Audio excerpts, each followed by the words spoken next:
welcome back to another episode of What's Up Prof. I'm Martin Smith and Walter Fajt. Hi, Martin. Hi, Walter. Are you doing well? Well, the world is in uproar, so we must be doing fine. Oh, we're still going on. Let's open with a word of prayer. Our Heavenly Father,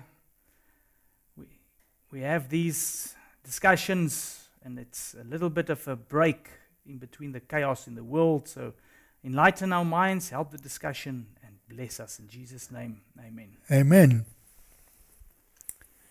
Martin, there are so many people who want to talk about Russia, Ukraine. Is this a north-south issue of Daniel? And we've been watching the situation for some time, but,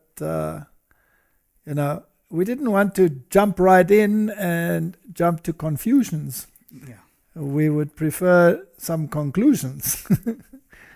So let's look at it and let's approach it carefully and try and see if we can fit it into the prophetic picture. Mm-hmm. Because this is something that concerns people.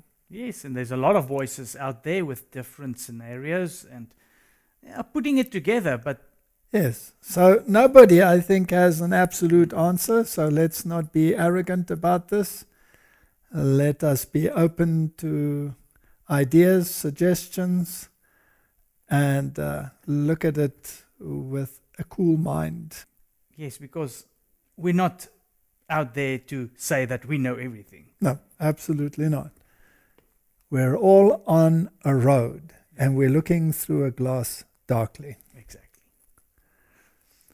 Well, here's a statement to start off with. The world is stirred with the spirit of war. The world is stirred with the spirit of war. The prophecy of the 11th chapter of Daniel has nearly reached its complete fulfillment. Soon the scenes of trouble spoken of in the prophecies will take place. Now, this was written quite a while ago, of course, but nevertheless, the prophecies of the final events of Daniel 11 were still future. Yes. And we're living in that future. So it's good to look at it again and again. I have given some lectures on it in the past, and I haven't really changed my mind greatly about it, but we must look at it and see whether we can expand or improve. Oh, we've even done a few episodes 2 years ago on this subject as well. On the North-South issue. South issue. And it's important, and still, while we're doing this discussion as well, like you said, to keep an open mind, because it's not cast in stone yet. No, nothing is cast in stone. And this statement from Testimonies, Volume 1, page 268, I was shown the inhabitants of the earth in the utmost confusion. War, bloodshed, privation, want, famine, pestilence were abroad in the land. We do have all of these recipes for this cake, don't we? Yep. My attention was then called from the scene. There seemed to be a little time of peace. Once more the inhabitants of the earth were presented before me, and again everything was in the utmost confusion. Strife, war, bloodshed, famine, pestilence raged everywhere. Is this a possibility that we're talking about the world wars and then a final conflict? Well, if that is the case, the scenario fits. The scenario fits. And we move from the Second World War, which was a world war, but really it was very localized. Yes, Europe. Yes. And maybe Japan. And a little bit in America, but A little bit here, a little bit there. But here it says everywhere. That's a big word. Other nations were engaged in this war and confusion. So that puts it beyond a shadow of doubt that, it's not just a European issue, etc. It is a universal issue. War caused famine. Want and bloodshed caused pestilence. And then men's heart failed them for fear and for looking after those things which were coming on the earth. And Martin, what makes people afraid? something that they don't know. And something that looks so ominous that survival seems a remote possibility. And would pestilence qualify? Yes. Would a nuclear war qualify? Definitely. Okay. And even the threat of nuclear war is already giving that fear. Now, I find it interesting that the Bible in Matthew 24 speaks about rumors of war. And rumors of war seem to be a very prominent feature, right? It is. And it's casting fear the whole time. Yes, so there is war, but the rumor of war is the one that is casting the fear. It's almost as if it's worse off in the beginning, because eventually when it happens, it's almost as if the rumors have desensitized you. All right. So let's just look at a few verses here from Daniel 11, because that was our introduction, that this prophecy is going into fulfillment. So the king of the north versus the king of the south. Now, we're actually not living in these verses right here. We're living a little bit later, and we'll come to those verses that come after these. But there's an interesting or very important principle that we find here. Namely, that both of these kings, the king of the north and the king of the south, hearts shall be to do mischief, and they shall speak lies at one table. That's a very important clue. Very important. You cannot take this away, because you're going to fall into a trap if you don't adhere or listen or take attentive attention to this part. So here we have two adversaries, and they're speaking lies, and they're speaking lies at one table. So they appear to be adversaries, but they're actually sitting at one table. So the populace is being fooled. Now, this you would call a conspiracy theory, but this is a biblical conspiracy theory of biblical proportions. All right? What happens then? But it shall not prosper. What shall not prosper? Obviously the mischief. Their plans. The plan shall not prosper, although they might appear to prosper. For yet the end shall be at the time appointed. In other words, they will lose their power. Can we assume that this is a global game where people are being lied to by two supposedly opposite parties that sit at the same table? Yes. How would you arrange that? Wouldn't you say that secrecy is of the utmost importance? Everything has to happen in darkness, and only what they want you to see is up in the open air. So you think secret societies will be involved? We have many statements in the spirit of prophecy that they are involved, and that we should have nothing to do with them, right? So people that say this is a conspiracy will really have to do some explaining, because this is very conspiratorial. Now we need to find out what this mischief is and why the charade. Why? Obviously the charade is to get the mindset of the people through the lies attuned to a particular plan. And that particular plan involves mischief. Yes, deceit. Yes, all right. So at the time appointed, he shall return and come towards the south, but it shall not be as the former or as the latter. We're dealing with a historic issue. But this prophecy also has a future fulfillment, as we saw in that quote from the Spirit of Prophecy. Just like Matthew 24 had a then-time future fulfillment. Now, what is the story here? For the ships of Kittim shall come against him, therefore he shall be grieved and return and have indignation against the holy covenant. And so shall he do, he shall even return and have intelligence with them that forsake the holy covenant. This is a very serious issue.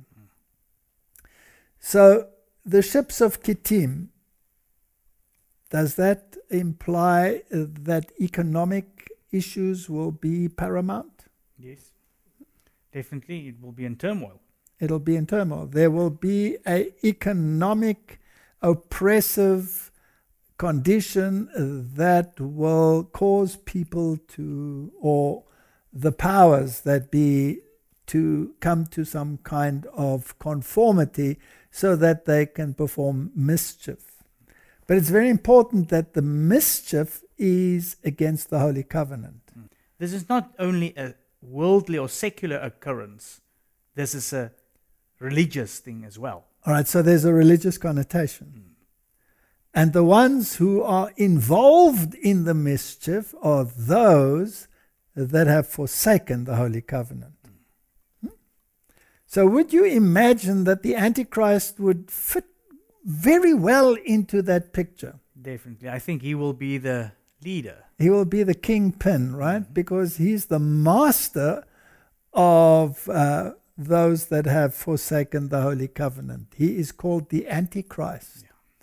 All right, so let's unpack it a little further. And arms shall stand in his part, and they shall pollute the sanctuary of strength, and shall take away the daily, let's just call it daily, for they shall place the abomination that makes desolate. So we have a very religious aspect here. Arms shall stand in his part. He has military power behind him. He controls military power. Martin, I have a question. If they're all sitting at one table, do you think that he might control both sides of the military power? I'm sure he does. Does this sound like a logical conclusion? Yes. Okay.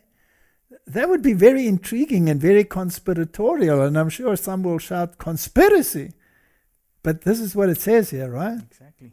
Okay, so he has arms that stand on his part. Now, how is he using that power that he has? He's using it to pollute the sanctuary of strength. Now, we've dealt with the sanctuary. The sanctuary basically is the plan of salvation in type. That was the heavenly one, and then the earthly one showing towards what Christ will do. All right, so if he pollutes the sanctuary, then he is polluting the plan of salvation. He's putting something in the place of Jesus Christ. That's it. And he is diverting the attention from the plan of salvation into some other thing. Could it be something like social justice, for example? Now, what does that all entail? He shall take away the daily. Now, we can have a long discussion on the daily, because sacrifice is added in the original. Now, some claimed that this was a reference to pagan Rome being removed and then papal Rome coming in to power. Be that as it may, let's not get too involved in the daily, otherwise we'll digress here. But whatever it is that they're doing here, they will get to the point where they place the abomination that makes desolate. Yes. Now, what is that? That was the Roman standard that was placed around Jerusalem, right? It was a pagan standard. And it was the pagan standard of their power and their authority. Does the papacy, the Antichrist system, claim to have a standard of its power and authority? Yes. Sunday. They say it quite clearly. They say it is a mark. The fact that we've moved the solemnity from the seventh-day Sabbath to the first day of the week, Sunday, is a mark of our ecclesiastical power. If you want to know the strength of anybody, they have this sign, or they have this one thing that shows it. And that is the one thing that shows that the Roman Catholic system has its authority and power. And once the world accepts that authority of the Roman system, then they will have polluted the sanctuary, because they would have put a man who claims apostolic succession in the place of Jesus Christ. And he is the one that hands out salvation through his sacramental acts and by putting his fingers in the so-called treasury of merit. Now, we've dealt with that in previous WhatsApp, so we're not going to deal with it. So the bottom line is, the king of the north and the king of the south sit at the same table. They plan mischief and they speak lies. And their mischief is with those who forsake the holy covenant, and they will use military power to get what they want, and they shall take away the daily, and they shall place their mark of authority in the place of God's mark of authority. So this is a religious issue. That brings us now to what's happening between Russia and the Ukraine. Because there are some that feel that Russia, having been and still being a communist country, is king of the south. Yes. Because it's not religious. Correct. Then you have the king of the north, who happens to be the papacy. Now, this is how the pioneers saw it, that the king of the north was the papacy. And obviously, when you read, for example, the book of Jeremiah, where the enemy comes from the north, it was always a reference to Babylon, and the priest and the king of Babylon, he was the one that you had to bow down to. Yes. Now, he was the Pontifex Maximus. Later in history, when the Medo-Persians took over, this priesthood fled to Pergamum, and there it was established. And this title of Pontifex Maximus was then transferred to the Roman emperor as a gift by the last king of Pergamum, who was Attalus III. And then this gift was kept, but he had to have certain criteria. And one of them was that he had to be worshipped as God. Yeah. And Julius Caesar is the first one who took that title and the power to be worshipped as a god. And since then, the Caesars were gods. Now, who has that title, Pontifex Maximus, today? The Pope.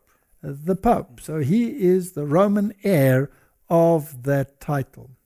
Now, this is arrogance of the highest order. He is the king of Babylon, in other words. You can even see the acknowledgement of it in his Twitter account, at Pontifex. Yes. Is his Twitter account name. So he is taking that upon himself. He's taking that title upon himself. So we cannot divorce him from the equation. Now, we know that the Counter-Reformation has placed many different antichrists or future antichrists that are supposedly not here into the picture, but that's not the Reformation view. It never was, and it's not an Advent view either. Correct. And it doesn't actually fit in the biblical view. No. And you can't change history. So, Martin, let's just look at what some people are saying about this Ukrainian situation. And it's so interesting that involved in this are many celebrities, beauty queens, actors. So let's have a look what this Ukrainian parliament member had to say. I'm staying here along with my crew. We are members of the resistance and we are armed. So when you are saying she says that she's armed and ready to fight, I'm not only saying this, we are proving this actually by our actions. So Ukraine right now resisting very hard. Putin is not getting any wins of what he wanted. And for now, it's 4,300 Russian soldiers are being killed on Ukrainian soil. So I think it's like a pretty bad result for a dictator, right? I think if those numbers are accurate, this is obviously not what Putin expected so far. For the rest of us that aren't Ukrainians, I think the world, quite frankly, Kira, is surprised by the will of the Ukrainian people to stand up and fight. Are you? Well, I'm not surprised. We have been fighting Putin for the last 8 years, and we had 3 revolutions in our country when we did not agree with what was going on with the direction of where we're moving in. But right now, it's a critical time because we know that we not only fight for Ukraine, we fight for this new world order for the democratic countries. We knew that we are the shield for the Europe. We knew that we are protecting not only Ukraine, we are protecting like all the other countries that would be next if we fail. That's why we just cannot fail. Do you predict Ukrainian victory over Russia in this invasion? Absolutely. I have no other scenarios in my head. I see people, I see women like me bearing arms and standing up to protect their families, their cities, and their countries. There is no force in the world that could actually destroy us. Well, Martin, there were some interesting things that she said. They're not only fighting for Ukraine, they're fighting for the new world order. Yeah, and these democratic countries that make up probably NATO and all of this. And what was interesting for me is the part of the resistance. This is all sounds so dystopian movie-like. And I'm not trying to say that it's not bad in anything, but the way that this was portrayed on here, there's a few things that's a little bit hard for me to swallow. Well, she said literally thousands of Russian troops have been killed thus far. And this mighty war machine of Russia cannot crush this little country in a few days. That is a very strange scenario. And they believe that they will have victory. They're practicing with wooden guns. And there's a lot of talk about all the wooden guns. And some people say this is all fake. There's no doubt that there's turmoil in Ukraine. There's no doubt that there are terrible situations. But whether the media is telling us the truth, that is another story. You see, that's why I'm trying to say this, because we don't want to come over as unsympathetic. No. That's the last thing I want to do. I really sympathize for all, and it's not a good thing that there's ever war. Just like you said, we have to look through the bigger picture and just put it into perspective. So if we look at the prophetic picture, here in the end, there is going to be a clash. It is a north-south clash. But they're sitting at the same table. And they're planning mischief. Together with those that are against the Holy Covenant. We know who they are. And the mischief involves deceit. And that will, propaganda will form part of that. Absolutely. All right.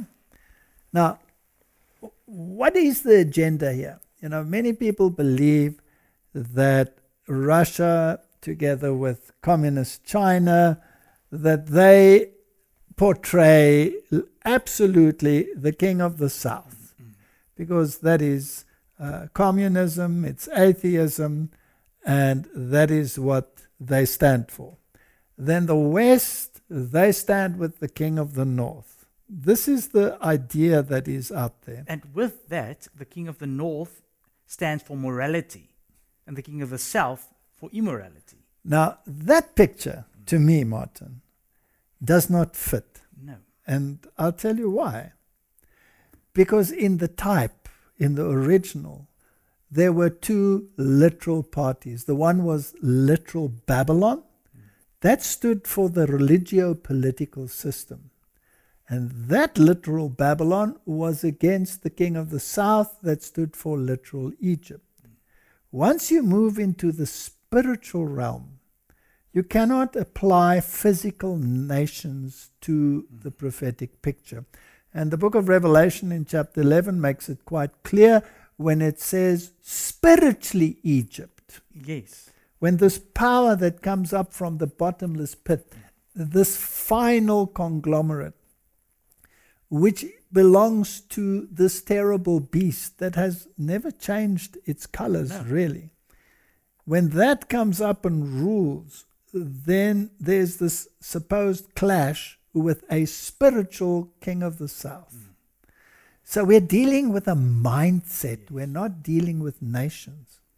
Now, once you make it nations, then your eyes are looking in a particular geographic area. Yes. And the religious world is doing exactly that. And we will show some videos of what the religious world believes. They believe this is all heading for a war with Israel. Yeah.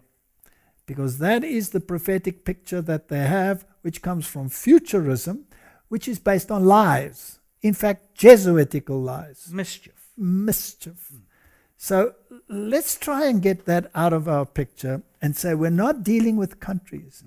We're dealing with mindsets. In the Middle Ages, who controlled morality?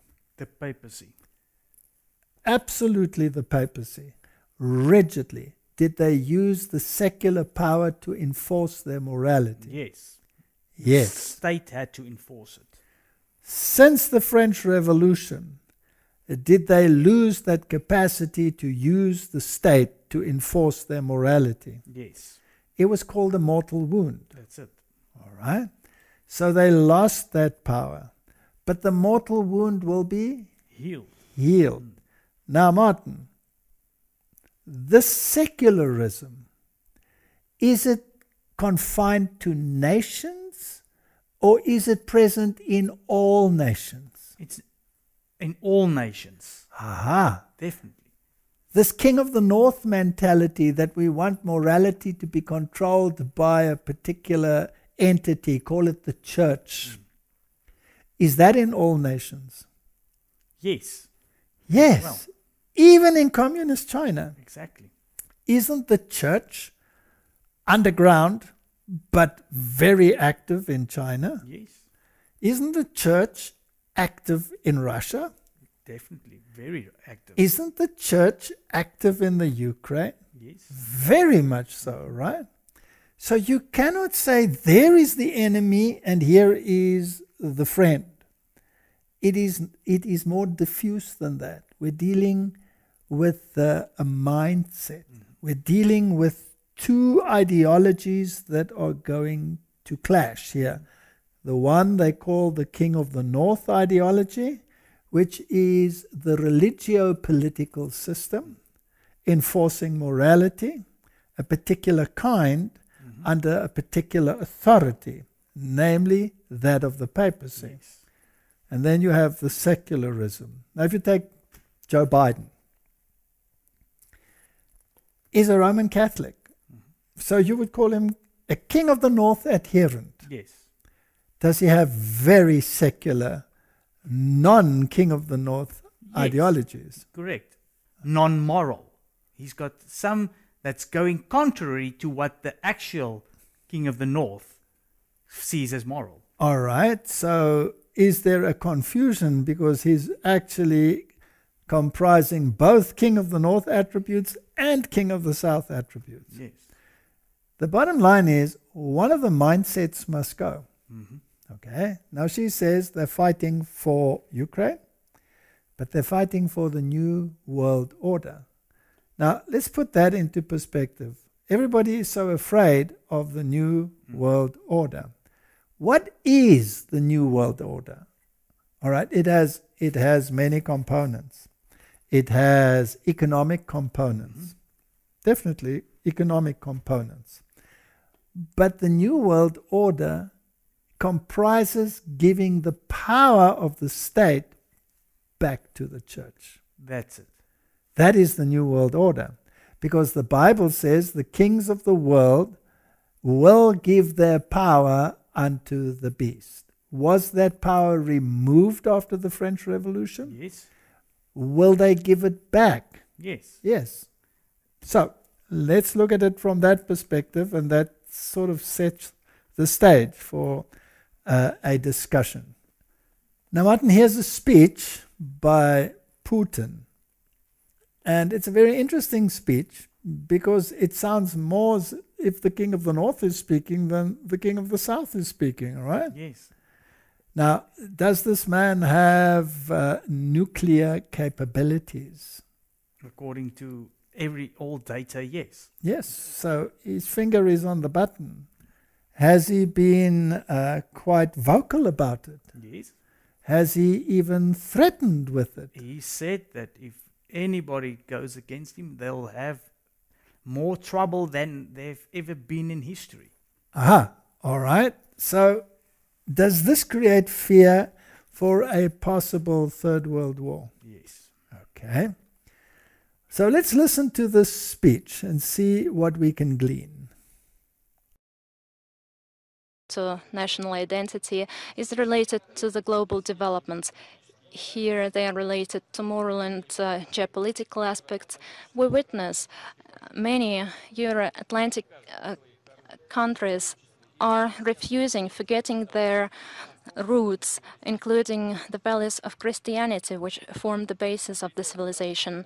They are renouncing any ethical basis, any identity, national, religious, or even gender ones. They are following the policy which equals families with many children and one-gender families.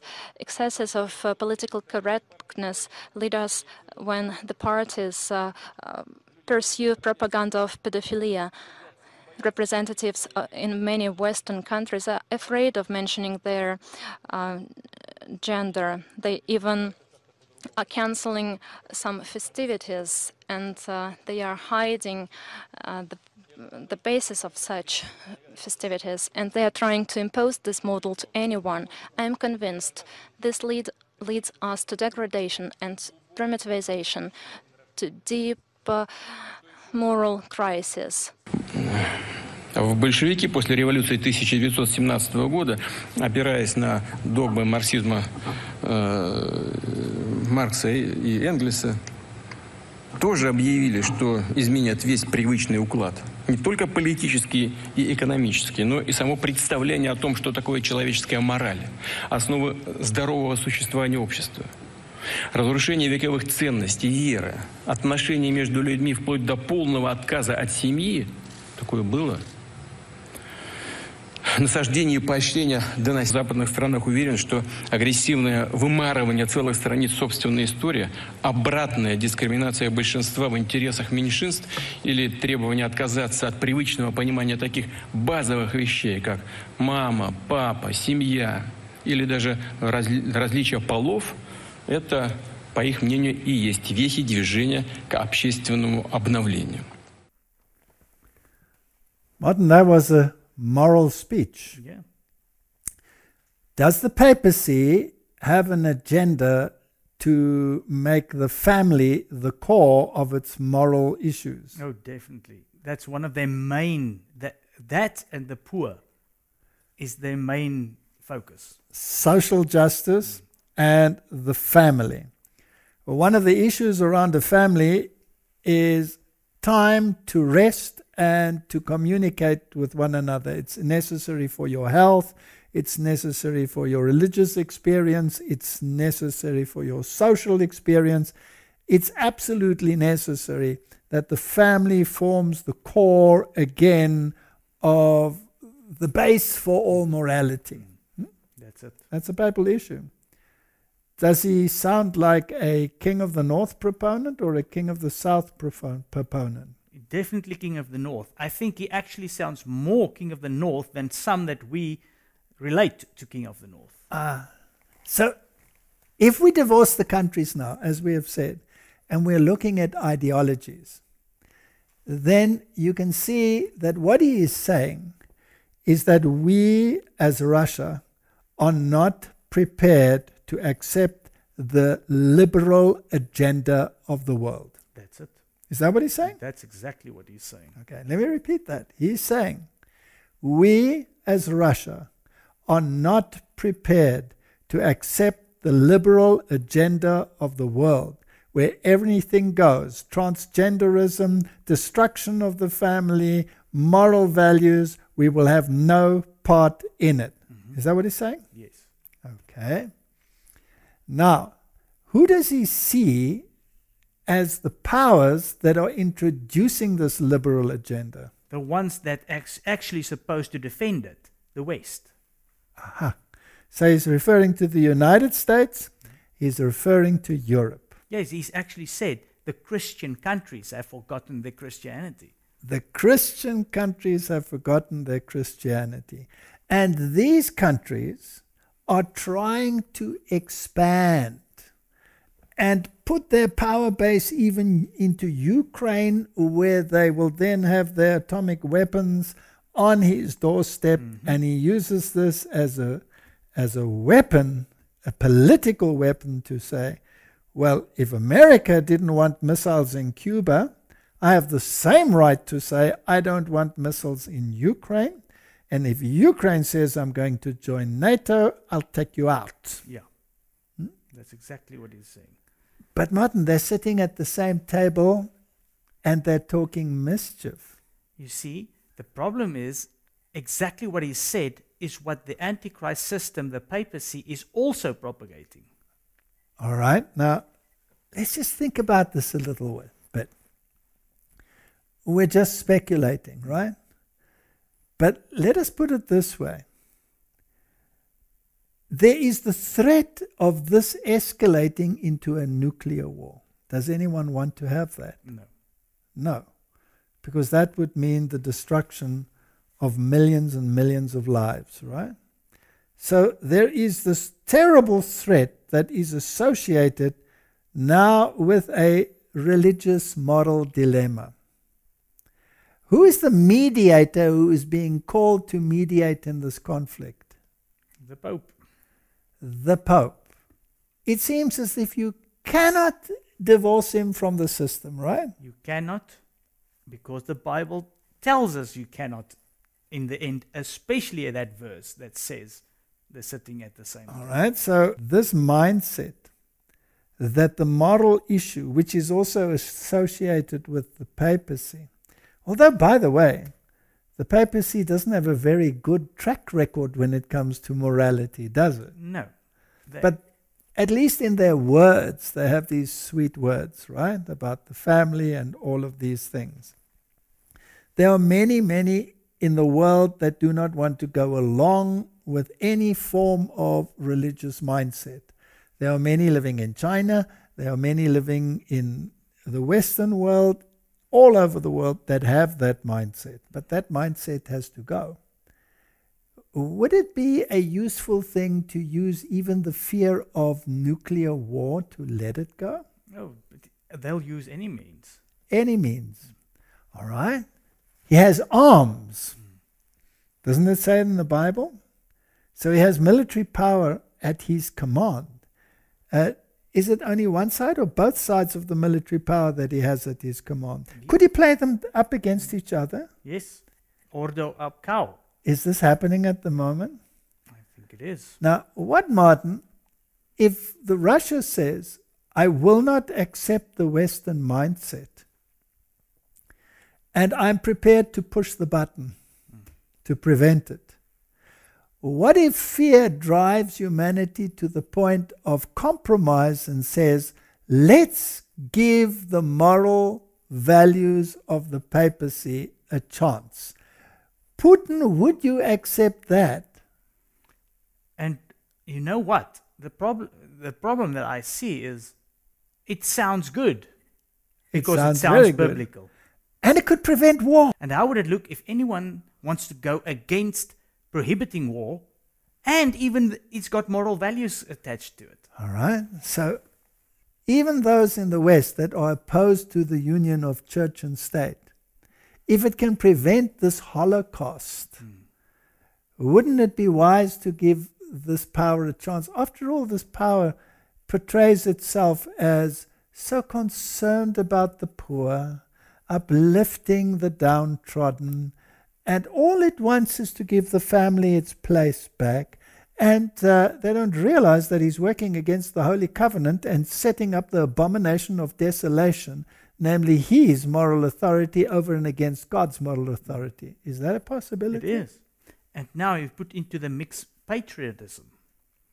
So a lot of people will support this also because if you're a patriot, you understand that this is also morality in this patriotism that they support. Now, it's interesting to me that Russia is the one in the fray at the moment, because Russia is a religious country. Yeah. All right, it had enforced atheism on it for decades, but the Orthodox Church came out on top. But the Orthodox Church only came out on top once it had reached an agreement with the papacy. Yeah. Because communism is a papal invention. It was invented by the Jesuits, practiced in great detail in their reductions in South America, and then introduced via their agents, Karl Marx and all of those associated with him, and introduced into the Bolshevik Revolution. And you can actually deduce from what he said that he's against what the Bolsheviks and the whole communism era had portrayed. Okay. Now, Martin, also important is that the ships of Kittim were involved, the economics. Again, can you separate it absolutely and say the economic power is only with the West and not with the others? Not at all. Because they can also form a very powerful economic bloc. Especially now. You cannot say that China is not a powerful economic entity. All right. So let's have a look whether they could perhaps be sitting at the same table. And I have to say, when I mention now names like Mrs. Merkel, even Vladimir Putin and so on, they all have been young global leaders of the World Economic Forum. But what we are very proud of now is the young generation, like Prime Minister Trudeau, President of Argentina and so on, that we penetrate the cabinets. So yesterday I was at a reception for Prime Minister Trudeau, and I know that half of this cabinet, or even more half of this cabinet, are actually young global leaders of the World Economic Forum. And that's true in Argentina too. Wow. Yeah. Sorry. That's true in Argentina as well. It's true in Argentina, and it's true in France now. I mean, with the president, who is a young global leader, but... So Martin, he mentioned Putin as one of the team. Yes. So they're sitting at one table? France, Macron, Trudeau, you mentioned them all. If you want to have ordo ab cao, you must always have an enemy, even if it is a perceived enemy. So now, at the current moment, Russia is the great enemy. Maybe in the near future, when they need another one, China can be a very useful substitute as the enemy. But the idea is to create the order that they want, which is the new economic moral order where the power is given unto the beast. Has the papacy spoken to all of the major economic people in the world? Definitely. And organizations. COP26, all the COP meetings. Has it got the religious world in the bag through the ecumenical movement? Is it playing the political game absolutely in a masterly fashion? Oh, perfectly. Okay. So if we look at this article here, it states that Russian President Vladimir Putin meets with the World Economic Forum Chairman Klaus Schwab. That was in 2019. And Russian President Vladimir Putin met with the World Economic Forum Executive Chairman Klaus Schwab in St. Petersburg. And this is what was said. We have always maintained relations with your forum that you founded, and we will continue to support it. Of course, Russian representatives have always taken part and will take part in the events you hold. For our part, we are holding similar events which of course aim to establish business contacts with Russia's partners above all else. You know, we are holding the St. Petersburg Economic Forum here in St. Petersburg, as well as in the Far East, in Siberia and in southern Russia, Putin said. Is there a close link? Definitely. You know, because there's a lot of speculation that Putin couldn't have been part of the young global leaders. All right. But here he acknowledges that they have been always been and are still part of this World Economic Forum. Very well. Now, if this is a game, sitting at the same table, to get the world out of fear of nuclear conflict, to eventually embrace the moral superiority of the papacy, then the kings of the world will be giving their power unto the beast, right? Mm-hmm. Is that a prophetic picture that, in view of our short chronology time frame, would have to happen more or less now? Yes, and it will have to happen relatively fast.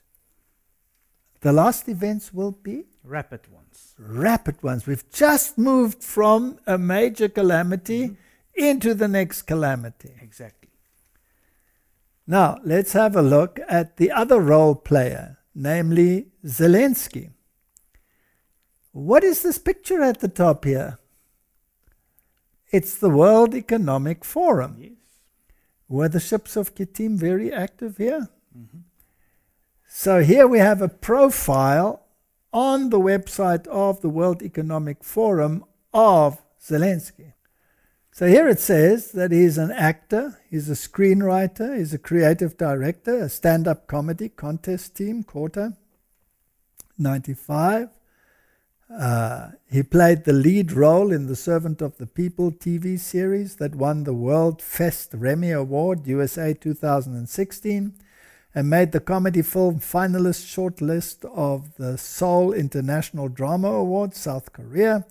The Servant of the People also won the Intermedia Globe Silver Award in the Entertainment TV Show category at the World Media Festival in Hamburg, Germany.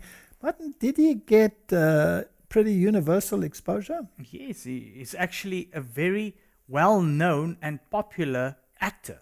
So did they raise his profile? Oh, definitely. He became, well, you can call it an idol. Now, Martin, when we look at politics, do actors play a large role? No, for a very long time already. I mean, Reagan was an actor. Yeah. John Paul II, the Pope, was an actor.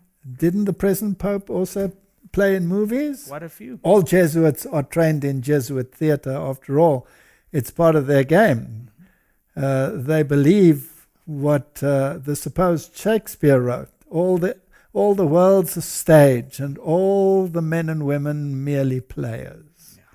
All right? On the 21st of April 2019, he won the regular election with 73.22% of the vote, and on May 20, 2019, was sworn in as president of the Ukraine. So if they're all involved with the World Economic Forum, and Putin is also involved, do they all know each other very well? I'm sure they do. Are they perhaps sitting at the same table? Well, they're sitting at the same World Economic Forum table. Now, how does the world portray the issue at the moment? They're portraying Zelensky as this hero who has his military gear on, who has his bulletproof vest on, and he's the one fighting in the street, keeping away this big monster which is called Russia. Yeah. I believe if Russia really wanted to, it would take 2 or 3 days and they would have it in the bag, right? But they're dragging this out. All the world's a stage, and all the men and women merely players. We have to look not at the event, horrendous as it may be, because the Jesuits say that the ends justify the means, even if it means a lot of collateral damage. That's it. And that means even if there's a lot of people that has to die. All right. Now, what have we heard in the media? Now, what did that verse say? Are they speaking truth or are they speaking lies? Lies. All right. So the verse says that there was a crack team that was sent to assassinate him, but it was foiled. So he's being played up as the hero. Yeah. How much is truth and how much is lies, we will only one day know. We will one day know.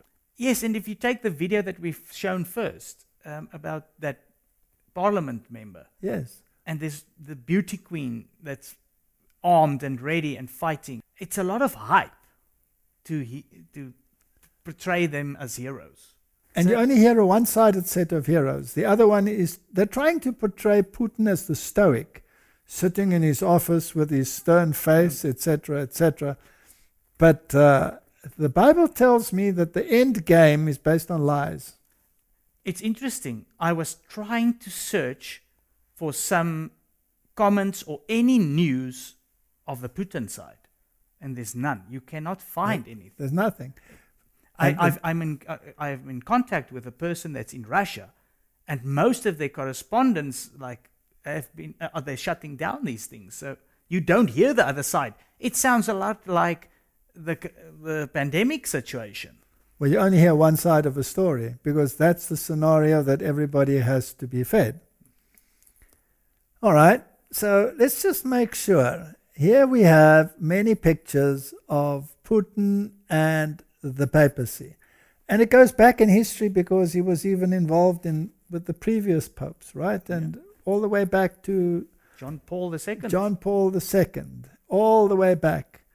And he's a very devout man, because look at what he is doing right here. That's something that shows a certain kind of devotion that is not of an ordinary kind. Mm-hmm. Mm-hmm. So we cannot, in my opinion, place this man squarely in the King of the South category. Not at all. He's playing a game in order to get the mindset of the world to accept the moral authority of the Pope. Mm-hmm. Let's look further. What about the other side? Are they also associated with the Pope? Let's read. President Zelensky said on Twitter, thanked Francis at Pontifex for praying for peace in Ukraine and a ceasefire. The Ukrainian people feel the spiritual support of His Holiness. Both of them sitting at the same table, Martin? Mm-hmm.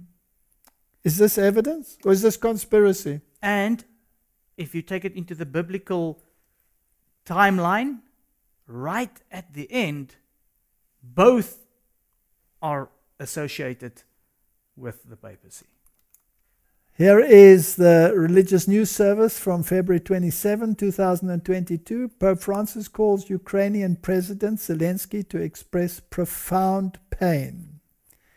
In a tweet Saturday, the Ukrainian embassy to the Holy See said during the phone call, Pope Francis voiced his most profound pain for the tragic events unfolding in the country. The way in which they portray the Pope as this extremely concerned moral leader of the world.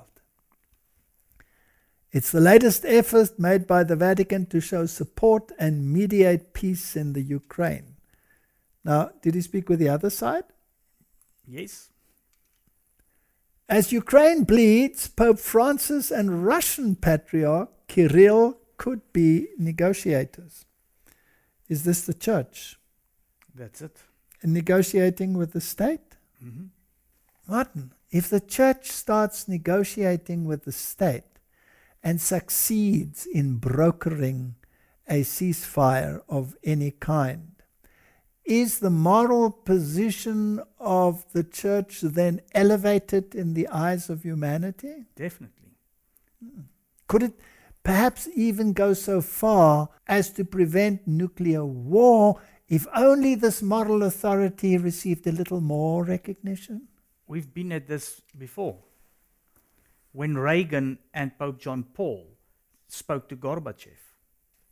And if we go back to the quote of the Spirit of Prophecy, it said, it was this bad situation, war, everything, then relative peace. And we are at it again. We're at it again. We've had a period of the so-called relative peace, but now we're at it again. I also find the timing very interesting.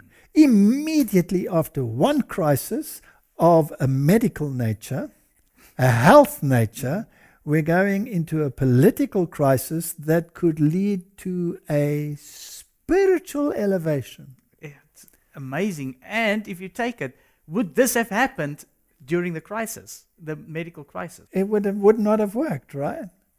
All right, so Biden versus Putin portends the non-negotiable collision course we are now witnessing, unless something truly extraordinary takes place. So they're living in a time of Lent, this time of 40 days fasting. This is very interesting, which is supposed to commemorate the experience in the wilderness. Now, Jesus did that fast for us, and he didn't expect us to repeat it. So this is a very, let me put it bluntly, paganized way of dealing with it, because it adds your own element of works to already completed work that Christ achieved for you, right? Yeah, it's similar to what Luther had to do in whipping himself. And that. Yes. Let's read this sentence again, because it's very important. Biden versus Putin portends the non-negotiable collision course we are now witnessing. In other words, there needs to be a mediator. So the king of the South mentality, which is very strong in Biden, has come up against a king of the North mentality portrayed strangely by Putin. Yeah. And it is non-negotiable. And it has a military connotation because Ukraine is in the fray. And the Western NATO powers versus this other power bloc. In other words, you cannot in this situation apply the label King of the North, King of the South to a country or political grouping. Exactly. Also not a person. It is a mindset that must be conquered. And it is interesting that these two mindsets are in a clash. Now, unless something truly extraordinary takes place, and that will be a mind shift. That's it. A mind shift. In 2016, Pope Francis became the first Catholic pontiff to meet a Russian patriarch traveling to Cuba to meet the person he called his brother. Ecumenism had brought them together. At first they were at loggerheads, and we know that the rift between the Orthodox Church and the Catholic Church comes over millennia. Yeah. So this has been resolved.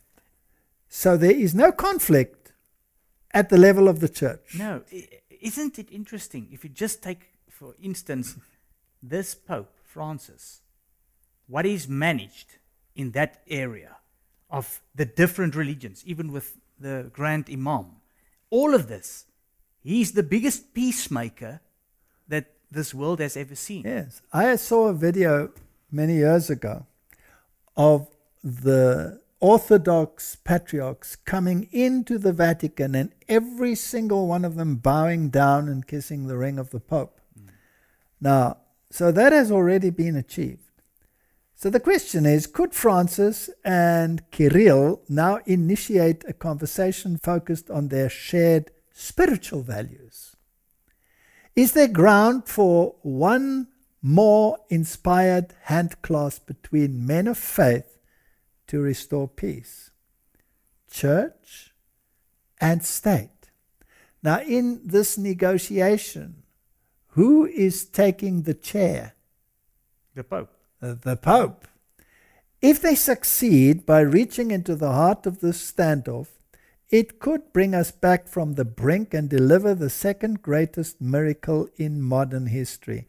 Martin, I believe the kings of the world, in order to avoid a nuclear calamity, will have to give their power unto the beast. Exactly. And once he has done that, what did the verse say? They will set up what? Abomination of desolation. Ah, isn't that what we've been speaking about for years? That's it. So, Pope in the middle of Russia-Ukraine crisis. He's in the middle. The news tells us he's in the middle. The papacy is back in global politics. That is assuming it ever left. Martin, this has been a game that has been coming a long, long time.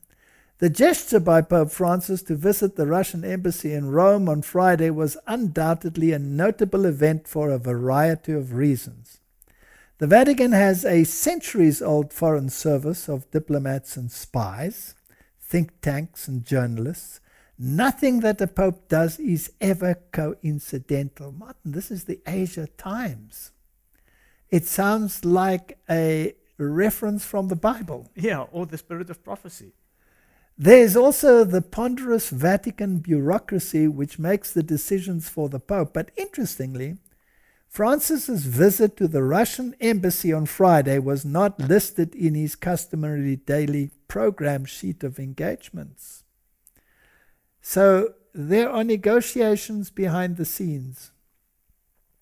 That alone makes it an extraordinary hands-on papal gesture that has no recent precedent. The US cable network CNN reported that the Pope spoke with the Russian ambassador for more than an hour and a half. Francis has called for the peaceful end of the conflict and is urging Catholics to set Wednesday aside as a day of fasting and prayer dedicated to peace in the Ukraine. Now, according to other sources, he actually spoke on the phone to Putin himself. So is he taking center stage in the political drama? Definitely. All right, so let's look at Catholic culture. The ambassador, Ukraine, would welcome papal visit, Vatican mediation to avert war. The papal visit will have a very great impact for the development of the situation. And let's see what they said. As I understand it, the Vatican would be ready and happy to create this possibility for meeting leaders from both sides. He added, Ukraine is completely in favor of this very influential, very spiritual place for a meeting. If Russia confirms its will to sit at the table, immediately Ukraine will respond in a positive way. So they are all willing. So at the moment it's happening telephonically through the various embassies. But he's taking center stage. So the Pope makes an unprecedented move. He makes a personal appeal in remarkable Russian embassy visit. Pope Francis went to the Russian embassy on Friday to personally express his concern about the war in Ukraine in an extraordinary hands-on papal gesture that has no recent precedent. Francis later assured a top Ukrainian Greek Catholic leader he would do everything I can to help. The head of the Ukrainian Greek Catholic Church, the largest Eastern Rite Church in communion with Rome, welcomed Francis's protocol-bending diplomatic intervention and said it hoped it would help dialogue prevail over force. His Beatitude Shevchuk said the Pope later phoned him in Kiev and assured him, I will do everything I can. So here we have the church acting in unison together, using the papacy as the chair, as the seat of the power, as the negotiators. Now Revelation 17:12 says, And the 10 horns which thou sawest are 10 kings which have received no kingdom as yet, but receive power as kings 1 hour with the beast. So now this issue of 10 horns. If you read the book of Revelation, the 10 horns refer to the European powers and its affiliates. So one of the outflows of the 10 horn powers is, of course, the United States of America and any of the colonies in the world as well. There's also the other view that it's the 10 regions in the world. If you stick to the purely biblical picture, could you read that the Christian powers which thou sawest, which have received no kingdom as yet, receive power as kings 1 hour with the beast. So they will give their power unto the beast. So, Martin, when they give their power to the beast, there must be some precedent that induces them to give that power unto the beast. Because the Constitution in the United States says that church and state must be separate. What tremendous calamity could make them say it is expedient that we give our power to the beast? To prevent a nuclear war. Aha. Is that a possibility? Just a thought. I think it's very possible. So who is being actually defeated? The mindset which says the church has nothing to do with the state. Correct. So that's actually the king of the south. That's the king of the south mindset. That has to go. And the force and the power of it must be so great that fear will be the weapon employed to induce humanity to embrace it. Correct. Did they do the same on the health issue? Yes. Isn't it a tactic that works very well It's for them? working very well. We'll get to that, but it's also working on the climate change issue. Okay. Here's an article from the Business Insider where the European Commission chief says about the Ukraine, they belong to us. They are one of us and we want them in. They belong to us. They are one of us. We want them in, Van Leyden told Euronews on Sunday.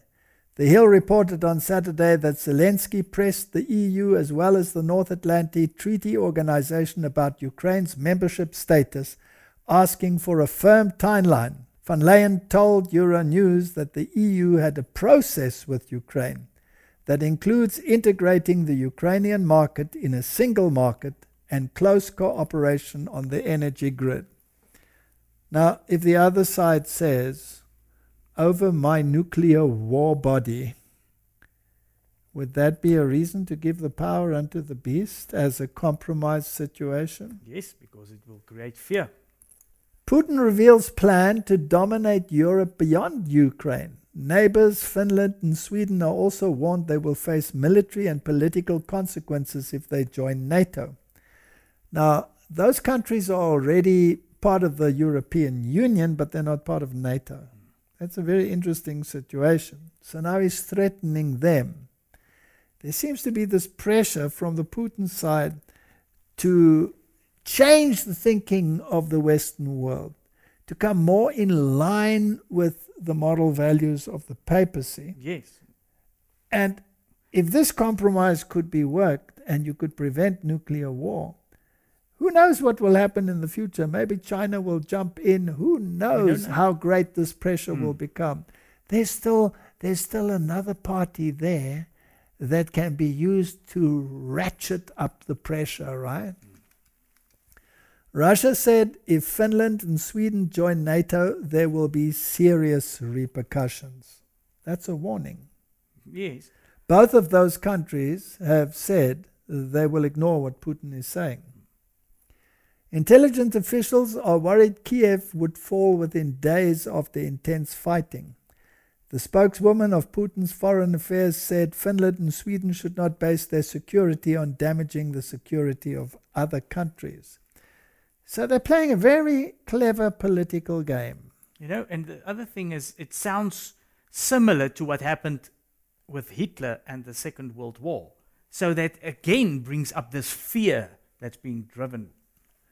All right, what was the response of Finland? Finland will today debate joining NATO despite threat from neighbors, Russia, that they will face military and political consequences.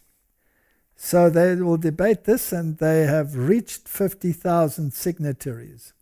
So if more and more countries want to join NATO, that would give more and more impetus to the possibility of a clash, even of a nuclear nature. So we definitely need some kind of compromise. And Martin, it's not only Finland and Sweden. Kosovo asked the US for permanent military base and speedier NATO membership. Kosovo has asked the United States to establish a permanent military base in the country and speed up its integration into NATO after Russia's invasion of Ukraine. Kosovo's defense minister, Ahmet Mihaj, said on Sunday, accelerating Kosovo's membership in NATO and having a permanent base of American forces is an immediate need to guarantee peace, security, and stability in the Western Balkans, Mihaj said on his Facebook page. So it appears as if the pressure is on Russia, and that NATO is making Putin desperate to the point of being willing to push the nuclear button. What a perfect situation to get a new world order. And as we said, the new world order is not just about economics, because the Vatican controls economics anyway. It is about giving the power unto the beast. And this links on to that verse in Revelation where those kings get an hour of rulership with the beast. Now, Martin, is this something that has developed now just suddenly out of the blue, or has this perhaps been on the cards for a long time? No. If you go back, this has been coming for a long time. Didn't we just read in that article that the papacy plans long ahead? Now, in 2015 already, Gorbachev issued a warning that there could be nuclear war over the Ukraine. This has been planned for a long time. I think they've been sitting at a table for a very long time. In an interview with the German weekly news magazine Der Spiegel, 83-year-old former Soviet leader Mikhail Gorbachev said the crisis in Ukraine could lead to large-scale war in Europe or even a nuclear war. We won't survive if someone loses their nerves in the current tension. So this is a game plan. This is the game plan. Here's an article in the Express from March the 2nd. Means war with Russia.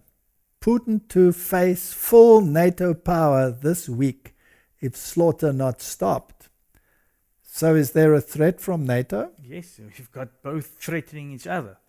Okay, Vladimir Putin has been warned NATO could opt to intervene directly in Ukraine if public pressure to stop the slaughter of citizens were to grow further. So this propaganda machine is doing a tremendous job here.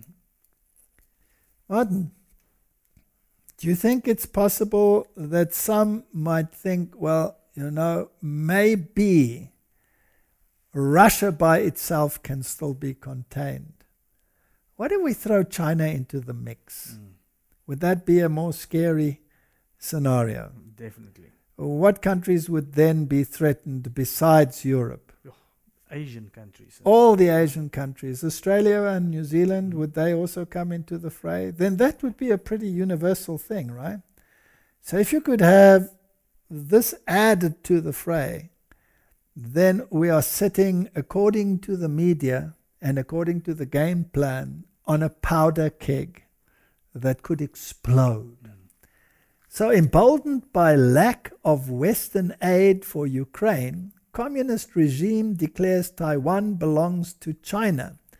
So this is the Christian Perspective CBN News. In the immediate aftermath of Russia's unprovoked invasion of Ukraine on Wednesday, China's foreign ministry made an announcement. The communist regime declared to the world that it claims Taiwan to be part of China. The claim is similar to the excuse being used by Vladimir Putin as a pretext to invade and violently take territory away from his neighbor. So they have this backup that the war could escalate into a worldwide scenario. But it's always good to have a little bit of tongue-in-cheek in there. Here's one of the cartoons that has come out. You're distracting Putin from something very important, says John Kerry. And his little sign is very interesting. It says, stop climate change, after having altered the term global warming, which just doesn't wash anymore.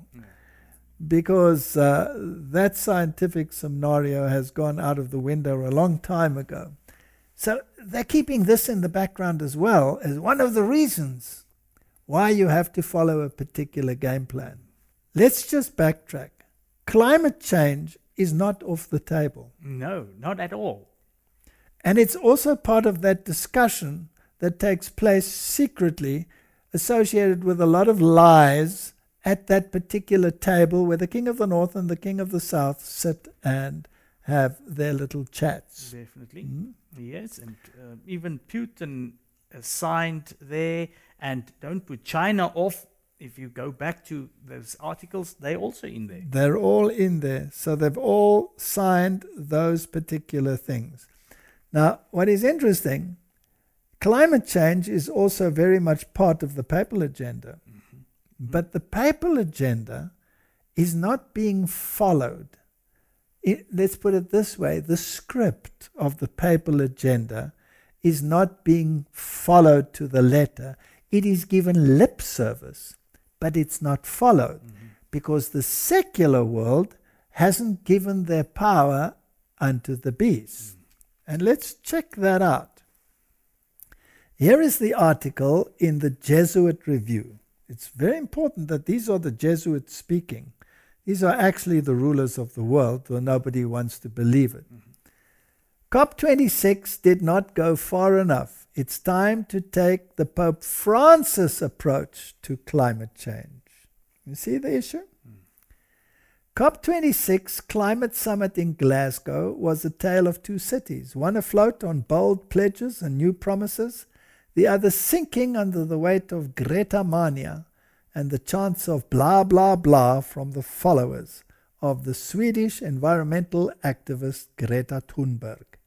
Not even Barack Obama's celebrated oratory or a surprise US-China cooperation pact could reconcile the differences. Now let's see what the issue was. To better understand the contrast, we can explore another pair of cities, Paris, where a climate accord was hammered out in 2015, versus Rome and its body of Catholic thought. They reveal vastly different perspectives on climate change. So do we have two mindsets? Yes. The issue is the same. Climate change. That's it. But Pope Francis's climate agenda has a moral agenda attached to it. His approach is the one that has to be followed by the world. But the world is not following it. No. Is that a king of the north, king of the south clash? Yes. Okay. The Paris approach has everything backwards. It began with the scientific data of global warming and manufactured elaborate methods to stop it, never pondering the larger question, to what ends? The moral issue. Rome, or the Catholic Church, begins rightly by defining life's purpose and then searches for socio-political structures that will get us there. Paris asks us to reason our way to ecological sustainability from an ideological starting point of planetary plunder. Rome encourages us to use Ignatian spirituality, to seek God in all things while instructing us that we are all stewards of the earth. That is a mind-blowing statement. So here we have a moral issue, a religious issue, which the Paris Accord excludes. Yeah. So the Paris Accord is King of the South philosophy. Here the Jesuits are saying that's wrong. We need the moral issue. What morality? Ignatian spirituality. Martin, isn't that doing an injustice to the Holy Covenant? 100%. That is exactly the opposite. That's exactly the opposite. This is salvation by experience and salvation by works, as opposed to salvation by grace and justification by faith. Right? Absolutely. So we have an injustice to the covenant, and that is what they want. But they're not getting it. Can they now use the threat of nuclear war in order to achieve that aim? Let's continue. Paris expects virtuous behavior from an anthropological premise that privileges self-interest and individual liberty. Secular mindset. King of the South philosophy. Rome understands that virtue flows from the pursuit of the common good defined by solidarity, charity, and reciprocity. Solidarity. Fraternity. That's it. Did the papacy sign an accord with Islam on this issue? Yes. Is the Orthodox Church on board? Yes. Is the Protestant world on board? Everybody. So who's against it? Only the King of the South philosophy. That's it. Martin, the King of the South philosophy will have to go. It's pushing against the King of the North. And the King of the North, according to the scriptures, will prevail. Okay. Rome therefore informs the climate change challenge on two levels. The epistemological, by properly framing the question and identifying the root causes of the problem. And the practical, by offering operational principles upon which socio-political solutions can emerge. The Roman document that most obviously serves as the counterpoise to the Paris Agreement is Laudato Si. Does that contain the abomination that causes desolation? Yes. And it contains the mark of the beast. Which is the abomination of desolation. Pope Francis instructs us that all things are connected and that climate change, social injustice, and economic inequality are inextricably linked. Is the World Economic Forum involved? Yes. So whose side are they on? King of the North. Aha. Throughout the encyclical, Francis explains how our idolatry of the machine and our unbridled pursuit of narrow self-interest crowd out any sense of justice and the common good. Roman Catholic social thinking has to be introduced into the world. Do you remember that book by John Robbins, which is called Ecclesiastical Megalomania? Yes. Remember that we discussed that on a WhatsApp, Prof? Perhaps people should look at that again. Yeah. I'll put the link in again. Put the link into it. Then we can start seeing this picture forming. Martin, this is a prophetic picture that is so profound. So if we go to Daniel chapter 11 and we read further from verse 40. And at that time of the end shall the king of the south push at him. But Martin, they're sitting at the same table. So this is a historical event that happened when the papacy lost its political power, right? Yes. But Revelation promises that it will receive it back. Then we are told in the book of Revelation that this clash was also a north-south clash when the papacy lost its power. And that spiritually, the king of the south was Egypt. Spiritually, not literally anymore. So we cannot put it into a literal country. Yes, it's minds. It's minds that are clashing. So will there be another possible push at the end? Yes. And the king of the north shall come against him like a whirlwind with chariots. That's using a war machine, Martin. Horsemen, that's a war machine. That's soldiers on the ground. Many ships, that's the economy.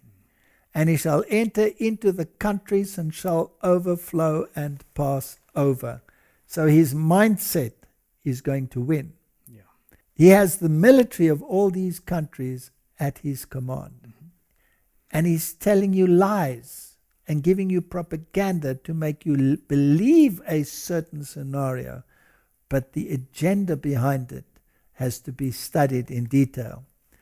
I just want to also say here, we don't know exactly what can happen. There can actually be maybe some nuclear bombs that goes off. But the end result will still be exactly what we've said the whole time. No matter how bad it becomes, the prophecy of the Bible will be fulfilled. And you know, Martin, what is a great possibility is that all of these things might happen. And the Bible says that the abomination of desolation will be set up. And then there will come a time of trouble such as never was. Perhaps then the buttons can be pushed. Yes. But then it is too late, because it's after the close of probation. Now we also had this terrible warning in Daniel 11:41. He shall also enter into the glorious land, and many countries shall be overthrown. But these shall escape out of his hand, Edom, Moab, and the chief children of Ammon. Now those countries are all descendants of Abraham. In other words, what it is saying, he will also enter the church, even God's church. But many will escape out of the Protestant world, out of the religious systems, and they will join. Now it's interesting that it also mentions Edom. In other words, many in the Islamic world will also come to a knowledge of the truth at the end. And it's already happening. He shall stretch forth his hand also upon the countries, and the land of Egypt shall not escape. He shall gain victory over the secular mindset. He shall have power over the treasures of gold and silver. He will control the economy. And over all the precious things of Egypt. In other words, that which was totally separated from the church will again be part of his treasury. And the Libyans and the Ethiopians shall be at his steps. In other words, all the nations will be in harmony with his thinking. So the king of the south mindset is thus overwhelmed by a massive final thrust by the king of the north, who employs fear tactics, which is what we are seeing at the moment, induced amidst a chaos of wars and economic chaos. The military alliances forced by the king of the north serve to force the world to accept a collective morality which will be dictated by himself. Even the very elect are at risk here, because it's very deceptive. That's it. It can swallow you in if you don't sit back and be an observer. The only way to get involved in this is to do evangelism. Now Luke 21:26 says, men's hearts failing them for fear, for looking after those things which are coming on the earth, for the powers of heaven shall be shaken. So Martin, if the powers of heaven are even shaken, then this must have a religious connotation, right? So what is coming upon the earth is going to be pretty dreadful, but we cannot stop it. And if we become involved on the level as the world is involved, we will miss the picture. A few years ago, I gave a lecture and I referred to 2 books. And I just briefly want to mention them again. 2 recent books attempt to explain the relationship between the Vatican and the United States. Each has a different agenda, and thus they reach opposite conclusions. Common to both, however, is a primary focus on the debate over the legitimacy of America's war in Iraq. The 2 books are Parallel Empires, the Vatican and the United States, 2 Centuries of Alliance and Conflict, and Against the Grain, Christianity and Democracy, War and Peace. So these 2 books discuss basically this conflict between the 2 mindsets. They reach different conclusions, and that's not important right now. But Against the Grain is a book by George Weigel, who is a very prominent Roman Catholic thinker. Cutting Against the Grain of Conventional Wisdom, New York Times bestseller, George Weigel offers a compelling look at the way in which Catholic social teaching sheds light on the challenges of peace, the problems of pluralism, and the quest for human rights and the defense of liberty. And he makes a strong argument that the world should embrace this morality. And the other book, Parallel Empires, the fascinating and highly relevant history of the turbulent relationship between the United States and the Holy See, recounted and analyzed by Italian journalist and Vatican insider Massimo Franco.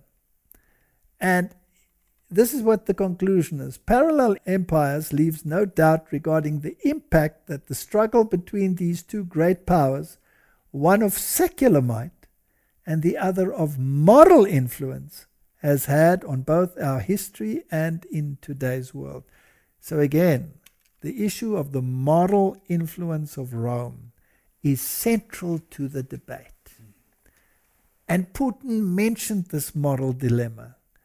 And there is a possibility of war if the world does not embrace a compromise. Yeah. And that compromise is in the morality of the papacy. Yes.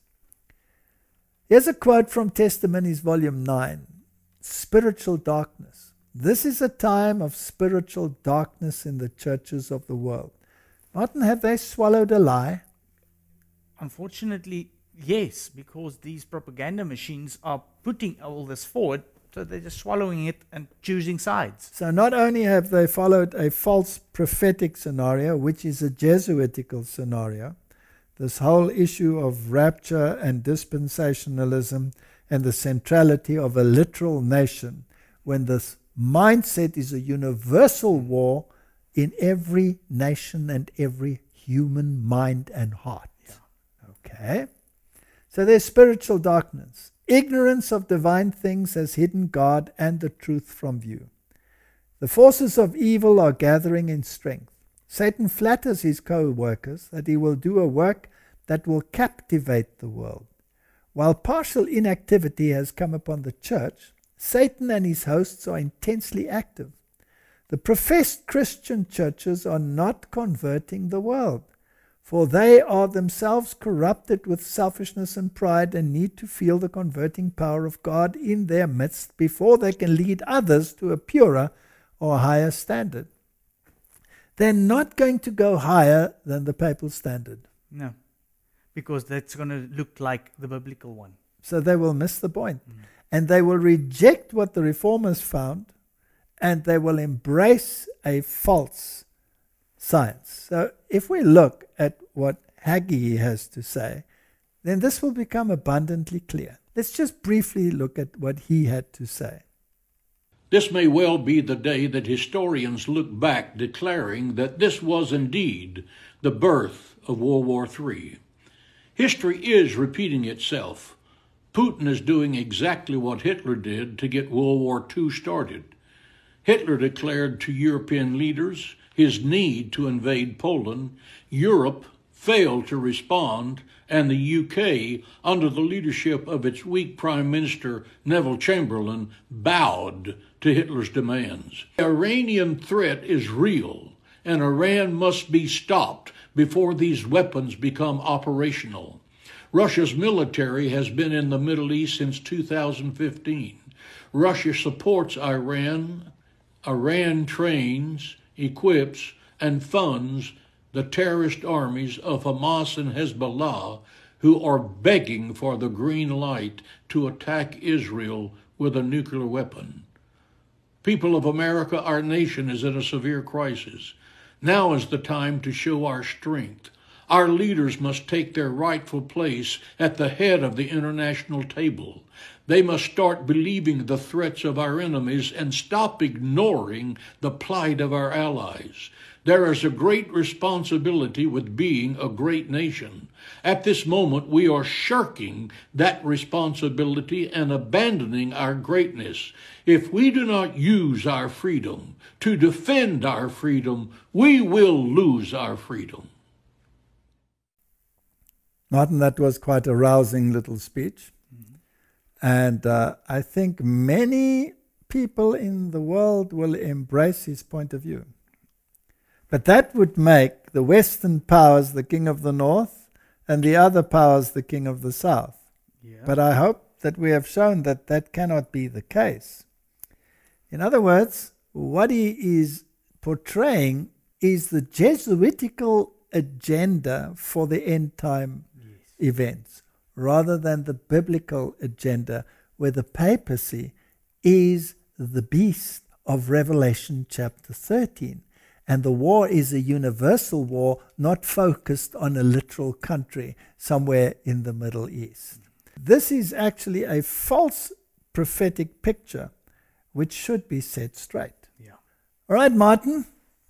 So when this king of the north finally gets what he wants, he gets his power back, the mortal wound is totally healed. Once again, he is the moral heart of the kings of the world. Then we read Daniel 11:44, tidings out of the east and out of the north shall trouble him.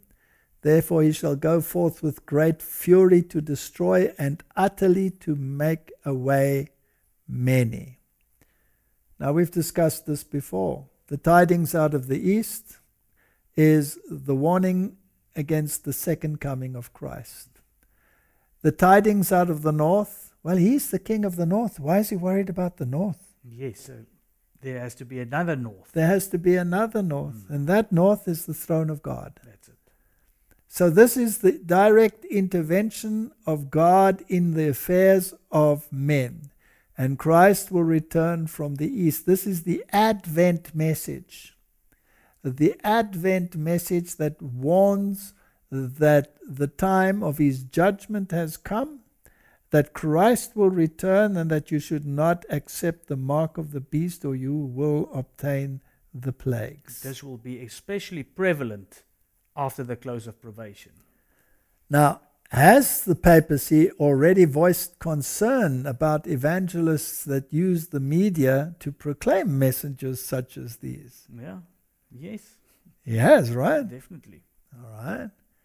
Daniel 11:45, and he shall plant the tabernacle of his palace between the seas in the glorious holy mountain, yet he shall come to his end and none shall help him. It's a rather sad verse, right? Yeah. What you were saying earlier, during the pandemic, if you were against the norm, you were labeled and ostracized.